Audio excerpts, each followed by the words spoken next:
طب مين مثل حضرتك الأعلى اللي دايمًا بتبُص عليه أو هو واخده بالنسبة لك قدوة مثلًا أنت حابب تمشي بصراحة على النهج أنا بتاعه؟ باحب جدًا، جدًا واخده مثلي الأعلى بروفيسور في فرنسا اسمه باسكال باولو. بروفيسور آه. باسكال باولو أنا اتقابلت معاه، كنت في سان دييجو مقابله، ورُحت عنده في نيس كل سنة. بيعمل مؤتمر جراحات الكتف. حبيت الكتف من طريقته، حبيت قد إيه he's an art، إنه فن، و وقد إيه حبيت إن أنا أبقى زيه. وفعلًا كل التكنيكس اللي بيعملها أنا باحب أعملها.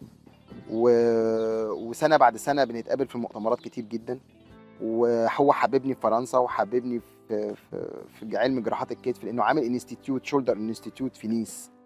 حتى هو عامل مؤتمر اسمه نيس shoulder course. سنة سنة لأ. فإحنا سواء هو موجود في نيس أو سواء هو موجود في أمريكا إحنا بنروح معاه بنتعلم منه. وإن شاء الله ننقل كل التكنيكس اللي اتعمل في فرنسا وفي أمريكا في مراكز able في مصر.